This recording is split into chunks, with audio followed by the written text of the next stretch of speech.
Good afternoon, everyone. Welcome back to Real Reds Talk. We're going to start this show off with a quote. Usually we do a nice introduction for you, Jay, but I've got a quote for you, okay?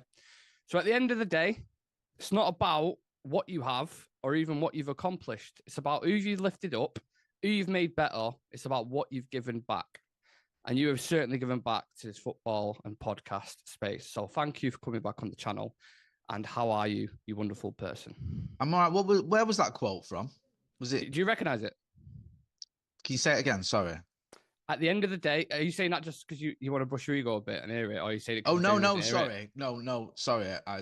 Go on. I didn't know it was a quiz, but go on. Well, it wasn't. No, it's not a quiz. Sam's going to get onto that. I'm going to get a quiz for you. Okay. But this is just an introduction for you. So I said, have you just written it? Have you written it? Well, oh, right, sorry. I thought it was a quote from like a famous philosopher. Not a philosopher, but it's Dolly someone you might know.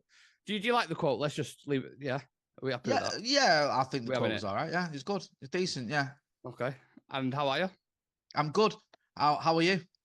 Fantastic, Sam. It's always good to be with Eccles' finest. And I was just thinking, like, who are the most famous people from Eccles if there was like a list? I think we know. Hierarchy. I think top five. Because top five most famous people. Jay Motty. Do you know what? I don't even think I'm making I don't even think I'm scraping into the top fourth. five. But I think you scrape top four. I think we can do like number one for me. Who would you say is number one? That Benedict Wong from the Marvel film. Great, isn't he? He's shout. from Eccles, so. My kids would not believe me when I told them that Benedict Wong was from Eccles, and I was like, innit? "No, he is. He is from Eccles. Is it? What's his character called in the Marvel? Is it Wu? I think so. Yeah, he's Doctor Strange's assistant, isn't he, or whatever. Yeah, I think so. But to go from Eccles Rec to that is pretty special. That's got to put him up there. I think Danny Simpson's from Eccles. I was going to say Danny Simpson's. Angry Ginge. Angry Ginge is up there. Angry Ginge is up there, you know. Numbers wise. I was with him yesterday, actually. Oh, were you? Yeah. He's a good kid, Angry Ginge. He sent me a video from my lad's mate who's a big fan of his. So I've had a lot of time for Angry Ginge anyway. He's a good lad. Angry Ginge. Chelsea Healy is another one. Yeah. She went to school with me at Goddy's. I like the way he worded that. Yeah. He was going to say I went to school with her, and then he changed it around so she went to school with me. She tells her mates that she went to school with me. Do you know what I mean? That's her claim to fame. Do you know Sam McKay by any chance? Yeah, I went to school with him. Yeah. But more importantly, the good human beings. That's what we're getting at. So and more that you kind of fit in with that category, Jay. So thank you very much. Yeah, appreciate for joining us. Sam, I'm glad we cleared that up. We'll just say we're all joint fifth. Joint fifth. I'll take that. Yeah. I mean, top 10. I'll take that. Yeah, I think you got to be, haven't we? We're pushing there. We've still got years left in the game, so we'll see how we are in 2 or 3 years' time. We'll do a review on it. Sam, we spoke about a quiz just initially there. I asked you about The Sopranos because I've never seen it, and I wanted to watch it. And I asked you if it was better than The Wire, and you said marginally. I think the words you used. Yeah, so, just about, and I'll explain why. When she finished telling you, go on, you explain why, and then we'll get into the. I feel like The Wire has certain seasons that are not as strong as the others. Please. So I think the 5th season, whilst it is good, it is a little bit weak in parts. I think the 2nd season is a little bit flawed in parts. Agreed. I think The Sopranos for me every season is elite. So I feel that whilst The Wire is arguably the 2nd greatest show of all time. Yes. I feel like The Sopranos is the 1st greatest. I'm with you. Right. So I'm gonna run through. I've got quotes from, and you have to guess whether it's a footballer or whether it's from a film or TV character, and you get bonus points if you can guess if it's who the footballer is or who the TV character is or what film it is. So I got 6 for you. So you have to fight and reach for your dream. You have to sacrifice and work hard for it. That's a footballer. What footballer? Do you know? Do you want to take a stab? Ronaldo. Very close. It's Lionel Messi. Oh, mate. Second best player. So close. Not far. You know how to whistle, don't you, Steve? You put your lips together and blow. That seems like a film star that said that. Isn't that like Lauren Bacall or someone? It's not far away. It's Humphrey Bogart from To Have and Have Not. So. Oh, right, okay. He was married to Lauren Bacall, you see. He was, exactly. See? So there's a connection there. Yeah, you're far away. You're doing pretty well. I couldn't be more chuffed if I was a Badger at the start of mating season. I couldn't be more chuffed if I was a Badger at the start of mating season. Yeah. That sounds like someone like Ian Holloway. Spot on. Absolutely smashed it. Yeah, He smashed it here. He knows these quotes. He knows these ones. Yeah, that's the kind of thing he says. Right, Ian. Yeah, I've interviewed him. Well, I've been at a press conference with him. I interviewed him, but I've been in his press conference. The only one who could tell me I'm not good enough is you. So when I say go, I want you to run as fast as you can. The only one who can tell me I'm not good enough is you. So when I say go, I want you to run as fast as you can. Yeah. I don't know. Usain Bolt. It's a little bit of a sort of trick thing. So it's from the film Goal. So it's a football film. Goal. Oh, yeah. I've never seen that. You've never seen Goal? Is that the one where he plays for Newcastle? Yes. Yeah. Right. I haven't had the pleasure of seeing that. Did he play against United in that? Or I'm thinking of When Saturday Comes, the one with Sean Bean. Oh, have you seen that? I think they play United in the end in the cup final. And he scores the winner. Not sorry, plot spoiler there in case you're wondering. Yeah, anyone. It's basically a documentary. Yeah, absolutely. Number 5. I'm 30 now, but back when I was 19, that was 7 years ago. That was Sam. that sounds like Michael Owen or someone. It's not far away. It's not far away. It sounds like it's someone like that, isn't it? Is it he scores his penalty, he's won. Cheers, Michael. It's Lee Bowyer, so equally as boring. Lee Bowyer? I have no chance of getting that. Yeah. Do you know what I mean? Come on, Lee Bowyer. I often sit down with the famous book of quotations from the genius that is Lee Bowyer. Philosophical genius that is Lee Bowyer. I just thought it was one of the dumbest quotes I've ever seen from a footballer. Yeah, no, it is dumb. Right. You steer the ship the best way you know. Sometimes it's smooth, sometimes it hits the rocks. In the meantime, you can find your pleasures when you can. Oh, I know this one. Do you know what? Scratch your brain. It's there. It's definitely there. You steer this shit. It's from a film, isn't it? Well, is it a film? Or is it a TV show? Give us a clue. Oh, no, don't tell me. I've got it. Give us a chance to give you a clue. It's Junior Sopranos. Yes. Tony Soprano. Yes. In The Sopranos. There you go. I thought I knew it. When I read it, it sounded like a Cantona quote to me. And so I was like, maybe you could trick him. Maybe he thinks it's a Cantona quote. So yeah. It does sound like something Cantona would say, to be fair. Yeah. Somebody's in the background. Guest appearance. No, welcome him on. We've got a dog in the office. You don't want to. All right, should we talk about football? Because I've enjoyed the quotes now. Jay, left backs. We've got Terrell Malacia reportedly returning this month. Shaw is, to be honest, I don't know where he is. I don't know what he's doing. I don't know where he's gone. Could be miles away for all I know. Mazraoui's out for a few weeks. Is buying a left back, not buying a left back in the summer, a massive issue now? Is that a regret that United should be having? Yeah, I think so. We spoke about it, didn't we, at the time? And it seemed a little bit odd that we'd gone for a right back rather than a left back. We'd sold a right back and brought one in. Excuse me. Now, I liked Aaron Wan-Bissaka. I do like Mazraoui, to be fair. I think he's done well since he's come in. But it was a bit of a weird one for me that we were looking at the left back spot. And the fact that Malacia was not played a match for 18 months, looking at Luke Shaw's not played since February and thinking we'd be okay.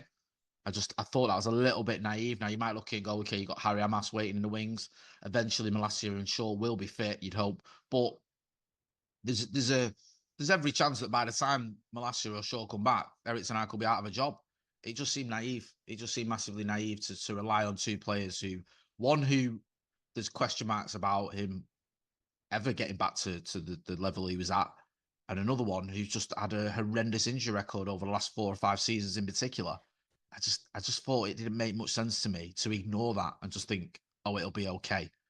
Because it's not. And now we're going into this game against Brentford, which feels like another must-win game. I know we have them almost every week. Against the Brentford side that's scoring loads of goals. And you're going to go there with, Lisandro Martinez as your left back, or Victor Lindelof, or Johnny Evans? Yeah, none of whom are ideal. I mean, I like Martinez. I like Johnny Evans. I think Lindelof, has had a lot of good games for Manchester United. Are they left backs? No, not at all. And I think it's sort of baffling to me that we've let ourselves get into this situation, which was predictable.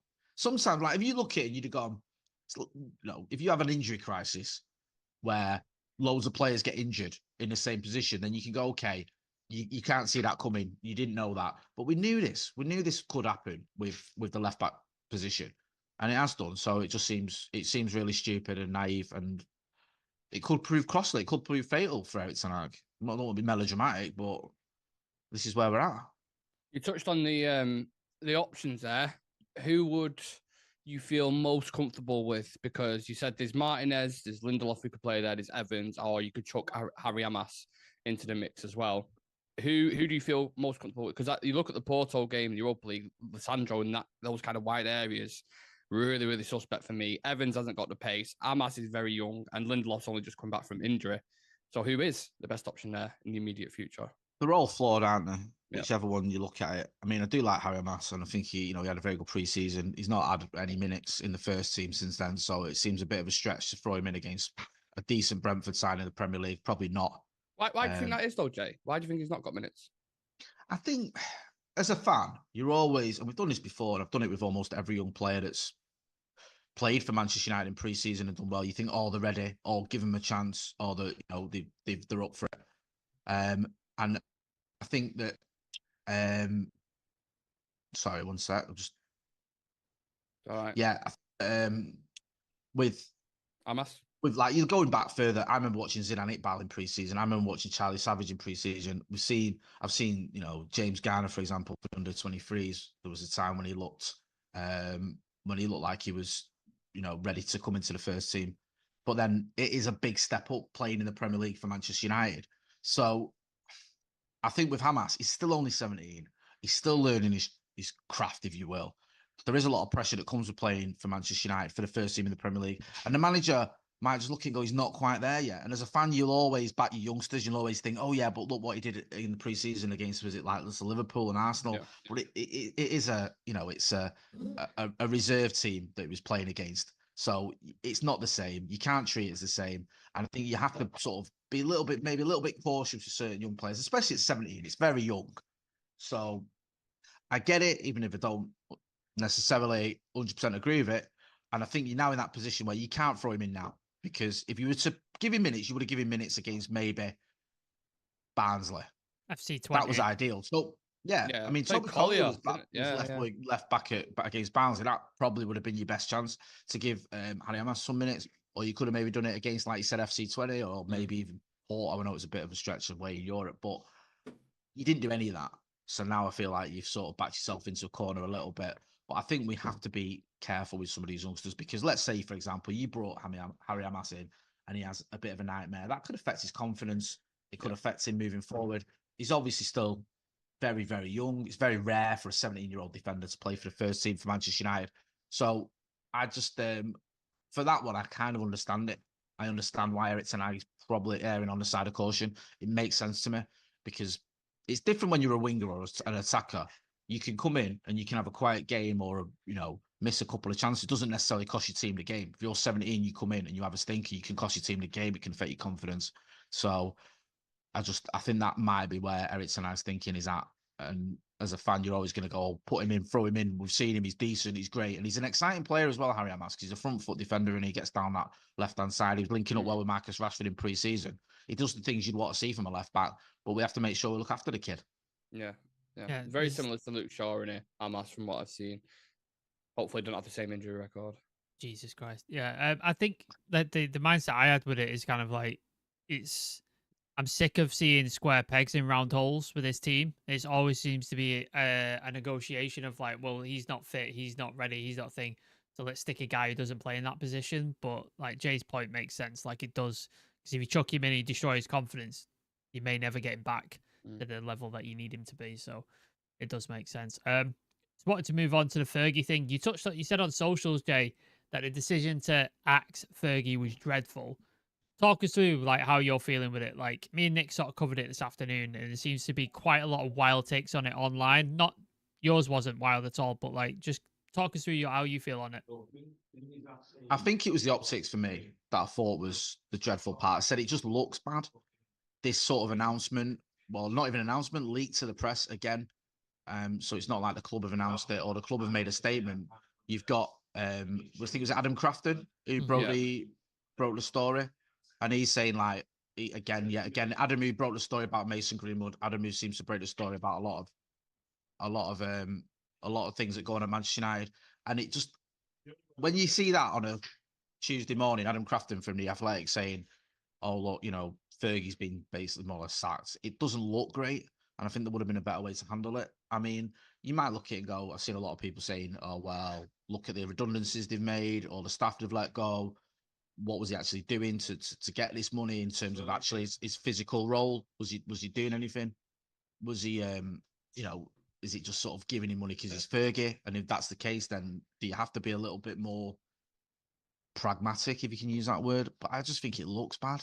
I just do. And I just think there's a part of me, personally, if it was up to me, I'm bothered about him getting money because he's made my life so much better that I just give him whatever he wants for the rest of his life. I don't care.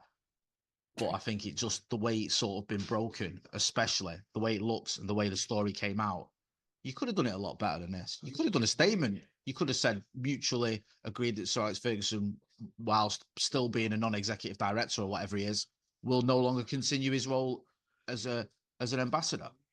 But they've not done that. They've not. It's Adam Crafton's breaking it, which, I respect Adam. We've had him on the channel. He's a good journalist. But I'm just curious as to why it is we're finding it out from an Athletic article rather than the club, especially if they've had this meeting on Tuesday where this has obviously been decided, and yet now, or when was it? Sorry, last Tuesday, not not today. Last week we had this meeting where it seems this has been announced or decided, and then a week later it's a journalist who's breaking that story. It just sort of goes into this idea that maybe things haven't changed as much as we'd like to think in terms of the way we're doing our PR. And I think you can argue it's, PR is only one side of it. The practicalities are another. But PR is a big deal at a football club. PR is a big deal at Manchester United. A lot of what goes on is the way it looks and how it feels to fans. And I get a lot of fans, and I've seen it on interactions. A lot of fans going, "Oh, it doesn't matter. Look, why is he getting more money than Kobe Manu or whatever?"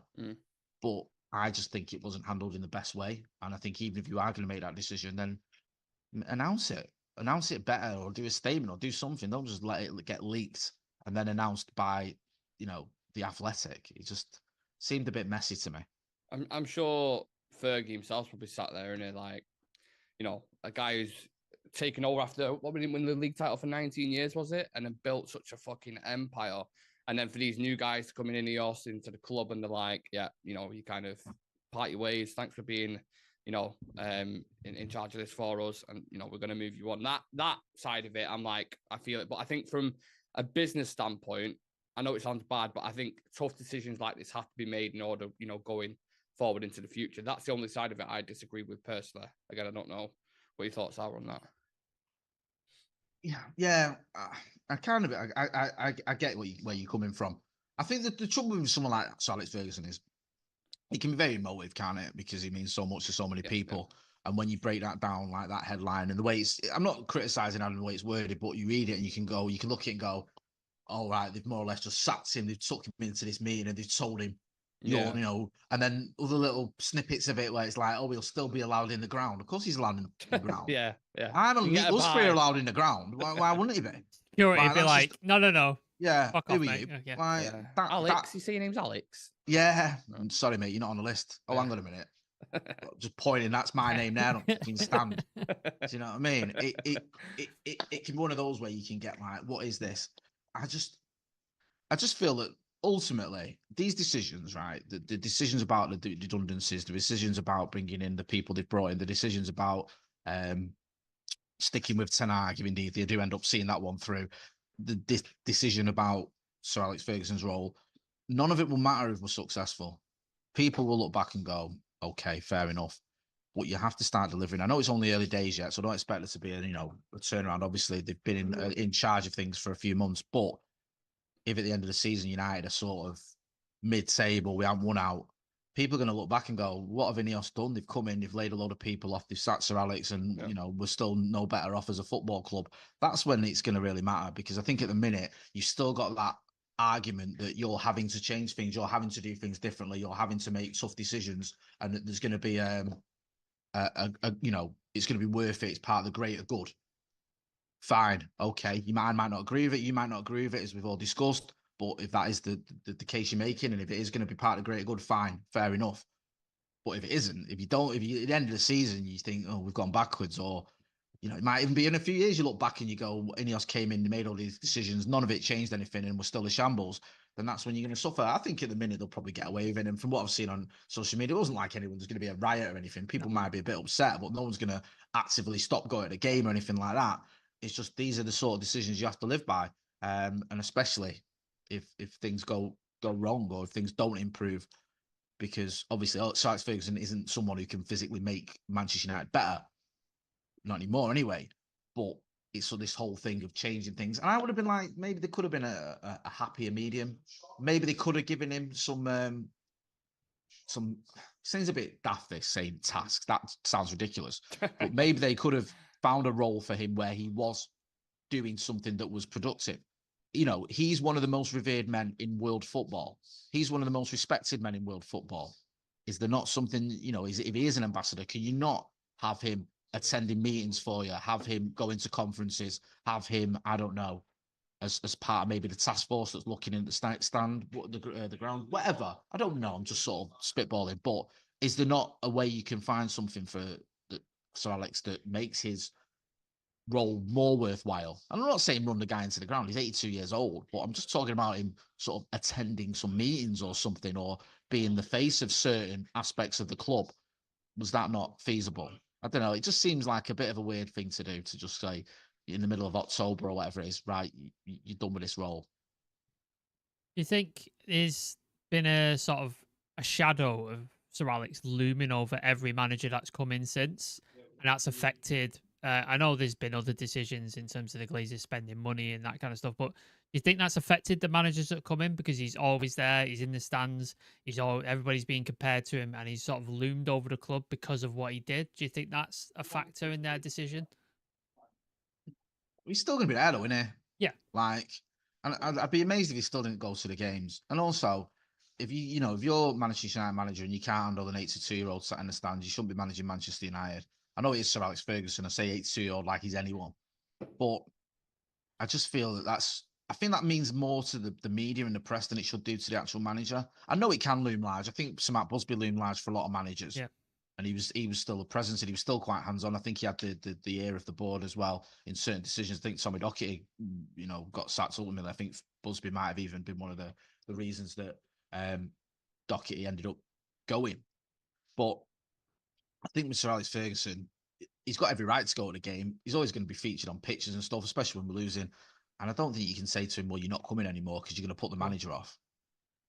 And I think as a Manchester United manager, you should be able to handle it. I don't think, for example, Jose Mourinho had a problem with Sir Alex Ferguson sat in the stands. I don't think that affected his confidence or his belief in himself. Same probably with Louis van Gaal. I think certain managers might feel it a little bit more than others. I think there have been a couple of instances where you can see why it might not be a positive. There was the incident one though with Sir Ronnie when he was dropped for the Everton game, and there was the footage of Sir Alex saying, "Oh, you don't drop your best players, or whatever." But other than that, I don't think it's a negative. And I just think to be honest with you, he's got every right to sit in the stands, and he should be. Yeah. He helped build the club to the level it is and the size it is. And I think it'd be absolutely ludicrous to say to him, "Well, we'd rather you didn't come to the game." I mean, the Glazers can still come at the game. Look what they've done to this club. Well, they don't know, do they? So they don't. They can if they want. They turn up for a couple of cup finals, and I think don't they take like a private jet or a private helicopter or something that costs us about the same as what we've just sat Sir Alex Ferguson for. So that says a lot, doesn't it? Yeah. You touched on the Brentford game before. We've got what I would say, maybe Chelsea aside, we've got quite a favourable run coming up. We've got Brentford, Fenerbahce away, West Ham, Leicester, Chelsea, and then POAK. Do you see a turnaround in form upcoming, or do you think every game there is just a potential struggle with the way we are at the minute? Just been here before, haven't we? Yep. I've said it before, and I've said it on your channel a few times, where you look at the run of fixtures, you look at certain signs, certain glimpses that you've seen where you go, okay, yeah, that looks like this player could be about to sort of do what we expect him to do, and these fixtures look favourable, and I can see certain things clicking in terms of what we're doing. And then, it hasn't ended up being the case. It certainly wasn't last season, and this season so far it hasn't been. I mean, on paper, you'd think the winnable. Brentford, I think West Ham away, Leicester at home, a couple of times in the Carabao and in the league. And then, like you said, the PAOK and Fenerbahce games like that, you think, okay, you should be winning those games. But at the minute, I think it's more expectation. More hope than expectation, because of looking at some of the games we've seen, FC20, Porto, Spurs. It's not, there's not been a lot from those games for me to fill me full of confidence, and the lack of goals worries me a lot.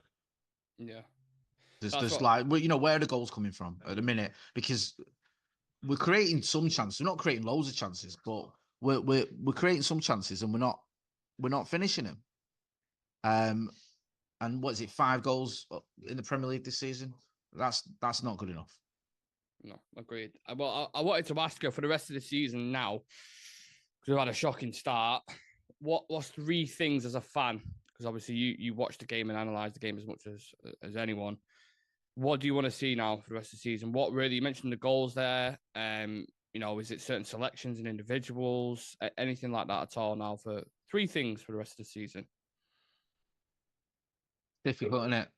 I think some consistency might help in terms of selection. I think we're changing constantly doesn't help. I know you have to rotate, but it does feel like we're just rotating everyone other than probably the goalkeeper. I think we changed the goalkeeper once, but everyone else is just like the centre backs get rotated, the midfield gets rotated, the front 3 gets rotated. They get rotated within a game, let alone game to game. Buying days sat there going, "Where's my rotation?" Yeah, I mean, it is a bit of a nightmare, because I just feel like you don't need that much of a change constantly. Like, when you look at it, it's a little bit too much for me. I think that you need a little bit more stability. You need a core of your team or your squad that you think are going to play. And at the minute, I don't think we have. I think you look at it and you go, okay, maybe other than even you think you'd have looked at it and you're going, okay, De Ligt and Martinez are his guys. Well, they're not. He subbed them in Porto and he started Evans and Maguire. He was poor against Porto, weren't they? Yeah. Not. Really I understand it, but then you look at it, you go, okay, Bruno's one of his guys. Is maybe Bruno's going to get rested or should get rested. You look at Casemiro's been in and out. Ugarte didn't even start, I think, the last 2 games. Christian Eriksen's come back into the fold. He seems to be one of the players that's getting more games than. Is that going to last, or is he going to get dropped? Yeah. The front 3, 1 minute it looks like Garnacho's going to be the guy, then it's Diallo, and Marcus comes in and starts scoring again, then he's dropped. Then it looks like Xerxes is going to be your number 9. Then it looks like it's going to be Rasmus Højlund. It just feels like it's a lot of changes. Yeah. And I think that while some of it is necessary, I think it does seem like we're struggling to get any sort of rhythm. You talk about rhythm within a game or whatever. It just doesn't seem to be happening at the minute. And I wonder whether that is a little bit of overkill when it comes to some of the changes we're seeing. You feel like he doesn't know his best 11? Potentially, yeah. I mean, I think he's still looking at it, trying to find it, innit? Because if he did know your best 11, then why would you make so many changes all the time? And it might be because he's he might know his best 11, but they might not be match fit yet. Obviously, pre-season comes into it. There's people that have gone away in the summer. There's people that haven't played a lot of pre-season. There's people that have come back and have looked a little bit leggy. So maybe that's coming into it. But at the minute, he doesn't look like a manager who's sort of able. It doesn't look like he knows and he's able to play his best 11, no. And that's worrying after 3 years. If 3 seasons and you're still trying to, quote unquote, find your best 11. I know there's, like you mentioned, there's been pre-season, people coming back late, blah, blah, blah. Every other team's have to deal with that as well. Like Arsenal had to, Chelsea have to deal with it, and they're flowing and they're going. These excuses now for the 3rd season is running dry with me personally, where he says we've got to bring back this guy, we've got to bring back that. You've still got a giant selection of players to choose from. And the level of quality, I mean, our squads were the bench of the day, or the other week, sorry, was it £480 million it was worth? Which is like Brighton's team's about 50 million quid. If you can't get him to play a certain way after 3 years, I struggle to see the longevity or the long-term vision, what we're trying to do. Yeah, I mean, obviously, new signings have got to be bedded in as well. That doesn't help. Plus, you've got players that weren't available last season that are coming back into the team, like Martinez, for example. I know he was available at the end of last season. He's sort of brought him back in. But I get your point, and I think it is a little bit frustrating. Some people look at, you mentioned there Arsenal. Arsenal have been a bit longer into this project, and also Arsenal have got a stronger sort of, squad and 11, so they know what they're doing. Look at people have made a big deal about what Arne Slot's coming in and done. I get it, but then again, I think Arne Slot's got a bit of an advantage over it now in the sense that look at some of the players he's got available. Look at some of the players he's inherited. Look at the spine of that team. Alisson Becker, Virgil van Dijk, Mo Salah as well. You know, these are world-class players. Mo Salah's guaranteed to almost get you a goal almost every game. Like United are missing someone like that. We don't have a talisman, do we? That's the issue. You know, you throw in a couple of other players they've got as well, like Trent Alexander-Arnold. I think the Chelsea one is one that a lot of people are going to be used as an example to sort of as a stick to beat Eric Ten Hag with, because Chelsea were an absolute bin fire. And he's come in there, Maresca. He's a manager who, let's have it right, you know, I know he did well at Leicester, but he's not someone you go, okay, he's like one of the best coaches in the world. But he's come in there and he's got him doing well. But again, no, I don't want to just keep saying, oh, it's just because this player, just because that player, because you have to make them play well. But you've got a player in Cole Palmer who's absolutely on fire and who's always capable of getting you a goal. And it just feels like United are lacking someone like that at the minute. I think that'd make such a big difference if we had someone who, not just scoring the goals, but you mentioned the word talisman, could be that guy, could be someone who you've got a bit of belief in, because even when we're creating chances at the minute, I don't feel like there's a confidence we're going to convert him. And it could have made a difference in some of these games we talk about. Like, I'm not saying we would have won or even drew, but you look at the Liverpool game, we had a couple of chances there just to get back into the game, just to make a game of it.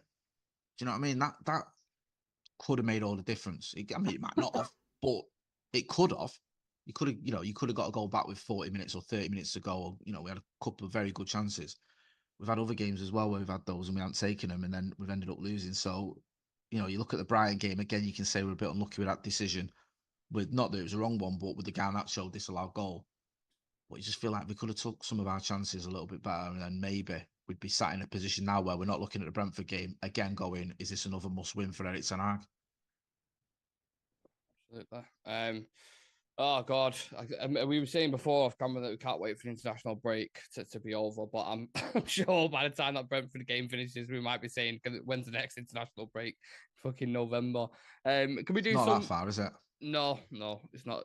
Literally 3 or 4 weeks, and then we're back at it. Luke Shaw still won't be back. He's every international break. He's like, he'll be back after the international break, and then we're still waiting too. Don't hold your breath with that one. If we've got any questions before Jay heads off, any questions in the chat that we can skim through, Sam, if there's any in there.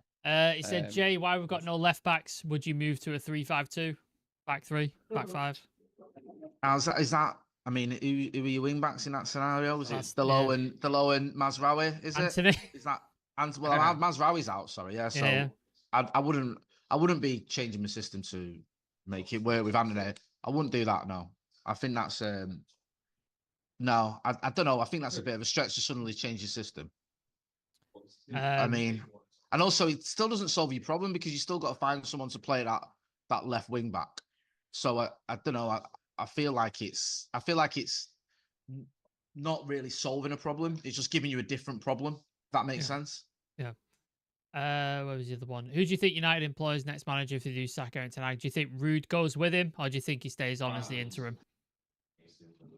I don't know, because part of me thinks logically it would be Ruud van Nistelrooy who comes in because he's already there. He's like, there's always this feeling that he would eventually, if things went wrong or even things went well, take over Eric Ten Hag. It seemed like if he was going to be a caretaker, that'd be the obvious choice. But you don't know because he might be slightly tainted. The people might look at it and go, no, I don't know, to be honest with you. I think if he is going to be caretaking, you have to guess.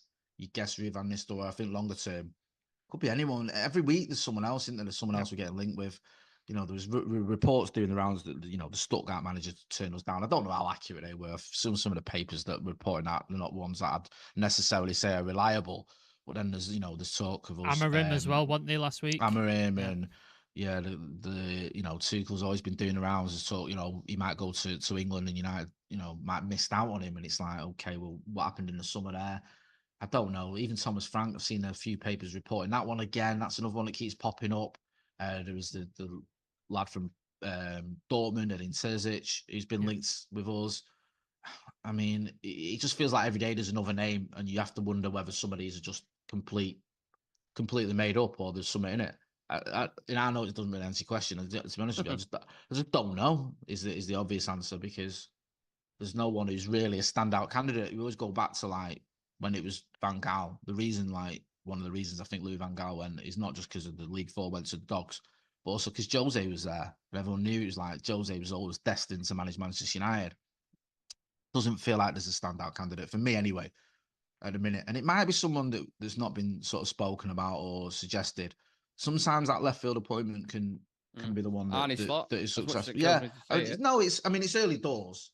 But I don't think anyone was saying he was the obvious one for the scouts. We'll have to see how it pans out. I mean, it might all end up, and I hope it does, ends up being an absolute shambles. But so far, he's done all right, hasn't he? The Brighton manager as well, Hersler, like 31-year-old, played. What was it? What was the team he managed? St. Pauli. St. Pauli, out of nowhere, and he's just smashing it. And he's just like same with De Zerbi as well, though. De Zerbi was a bit like that when he was at Shakhtar. He'd been at Sassuolo, he'd been at a few clubs, but nothing where you go, okay, he's an obvious candidate who's going to absolutely smash it. So it might be someone like that. I don't know. Though the difficulty you have with it is because of the size of the Manchester United job. You can look at managers that have gone to places like Brighton and gone, okay, that was work there. But United's a different animal, isn't it? Santa Notch has said, ask Jay if that was Diesel earlier. I don't know what that's in reference to. No, it wasn't. It's Dusty. Dusty. Okay. That'll make sense to him. Okay. Yeah. It'll make sense to him. But yeah, I think that's it in terms of questions. So Nick, unless you've got anything else. No problem at all. Yeah, let's see what's in store for this weekend. Can't wait to get behind the lads against Brentford on Saturday and see what's what. What are we up to, Jay, this next couple of weeks? Any kind of projects, any shows coming up, or just the kind of usual on paddock?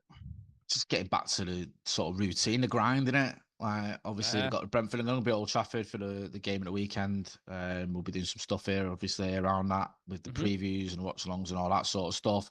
And then we're in it, aren't we? Is it Fenerbahce on the Thursday after that? And then, then the games are coming thick and fast. And, you know, if we don't win those games, or certainly we lose them, there's just going to be more speculation, more rumours, more me stood outside Old Trafford, you know, reporting about... In the rain, getting attacked by a wasp. Getting attacked by a wasp, reporting about how we've been linked with some manager that I've barely heard of. Love it. Try and form an opinion on a player who's highly touted and you've never watched a clip of in your life. Well, this is it. I'd rather just admit it. I'd rather just say that. Do you know what I mean? Like, rather than just saying, oh, yeah, I watched him all the time when he was at, Newell's Old Boys. I was like his biggest fan. It's just, come on. Yeah. Well, Sorry, Nick. Somebody in the chat wants us to discuss the United badge change in 1997. I think that would take another hour to discuss that sort of thing. So, separate show. Another show. The next time Jay comes on. I'm still outraged at it. Whatever happened, I'm fuming. Always a pleasure, Jay. You know the score. Thank you very much for coming on. And for any guys who you'll already know, Stratford Paddock, biggest and best fan channel when it comes to Manchester United. But go check them out on the watch-alongs and previews and stuff. And when Jay's getting attacked by a wasp outside Old Trafford. And I will see you again at some point, Jay. Thank you very much, mate. Oh, he's muted himself. There we go. He's doing that thing again. He's doing it again. He's doing it again. Sorry. No, I always do that thing where I wasn't pretending then. Sorry. Yeah, I accidentally pressed the wrong button. Thanks for having me. No worries. Peace out, everybody.